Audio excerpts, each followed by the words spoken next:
In this video, you are going to learn the 5 warning signs of self-sabotage and how you can prevent it happening to you, how you can prevent falling into the same trap most people do. Now, there are normally 3 stages that you are most vulnerable to self-sabotage, and they are when you are 90% or 95% close to achieving that goal you set out to do, when you've achieved the goal that you've set out to do, or normally about a month or 2 after you've achieved that goal. The last one tends to be linked more to a stressful situation arises. One of the most important things to understand is that self-sabotage and the feelings of self-sabotage tend to come from one particular place.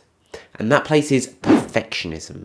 That is where you have set such a high standard for yourself, for how things should be done, and for even people around you, what they need to do in order for you to achieve what you want. Believing oneself to be perfect is often the sign of a delusional mind. This becomes a hurdle because when people start thinking in a perfectionist way, if they can't do it 100%, if they cannot do the best or perfect version of that plan, then they don't want to do it at all and things start to go awry. And it's important to understand that when we are in a perfectionist place, it's normally out of fear that we feel that we think that we have a standard or an expectation that we have to live up to, but that's not the case.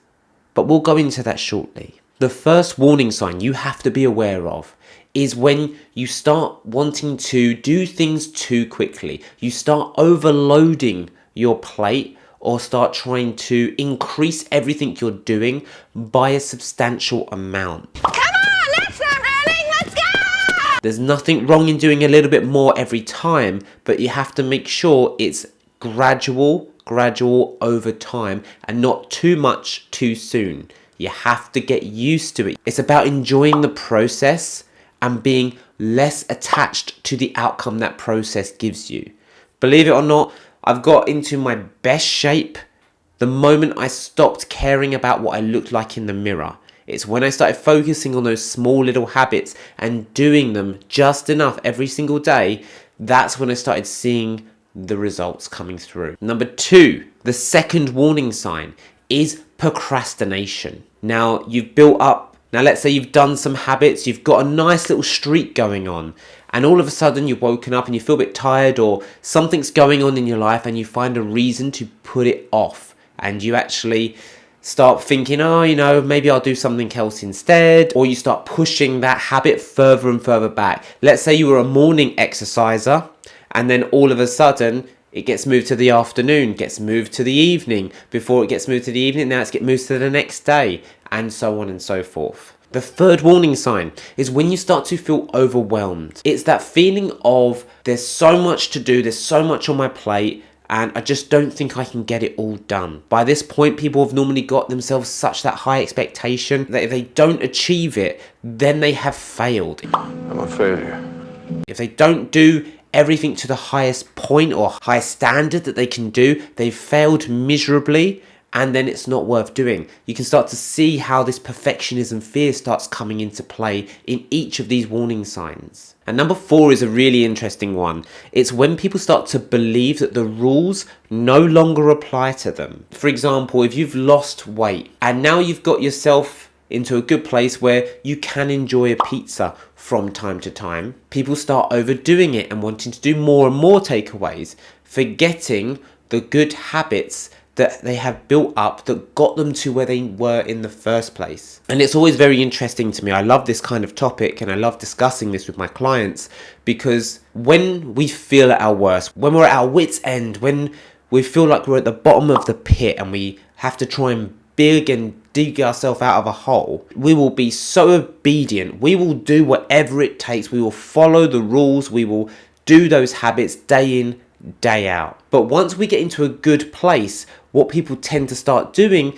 is less of the things that actually got them into that good place in the first place. Whether that is meditation, journaling, all those little habits that have built them up and got them into the best shape of their life or got them into the most mentally clear place they've ever been, all of a sudden that starts to fall by the wayside. And the fifth warning sign is not as obvious. And it only comes into play in very slight ways, but it comes from the fundamental feeling that we are broken. For some reason, you can't maintain this, that you are maybe not even worthy of the results that you have achieved. Sandwiches, I'm not even worthy of a hot sandwich. Or want to achieve.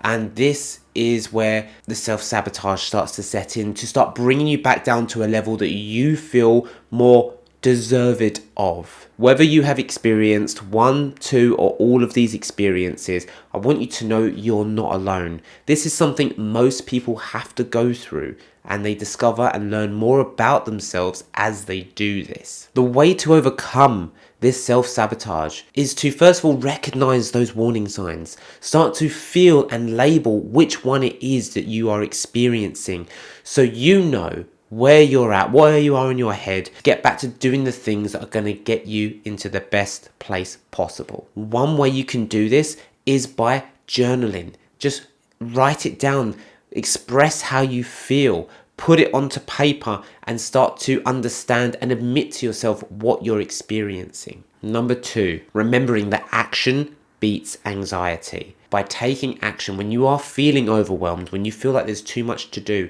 you only need to do the smallest amount of each habit just to keep yourself going.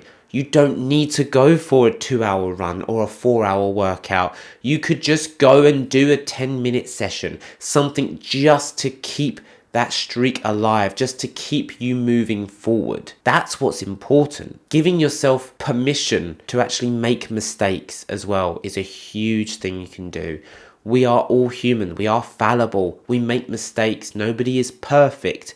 We're not all walking around with an Instagram filter 24/7. People's bodies change and people's circumstances change. And that's okay. It's learning how to adapt to each situation. I'm not perfect. And finally, this is probably the most important aspect, and that is when we are going through these moments of sabotage or self-sabotage and we're experiencing these warning signs, there tends to be an intense feeling of shame, of self-embarrassment, and it's easy to want to hide away from the world, to close up and just literally bury our heads in the sand. But it's important to remember that shame, the feeling of shame, it can't survive in the light, and the best way to minimize this and to move on from this and to not be paralyzed in fear or overwhelm or all these intense expectations is to find someone that you trust and share how you're feeling, what you're going through. And what you'll find is as you do that, things start to feel lighter and more achievable. And what you might also find is that you're not alone. You are not the only person going through this. I hope you found today's episode helpful. Please drop a comment below and let me know how you found it and how you deal with feelings of self-sabotage. Please like and subscribe, and I will see you next week.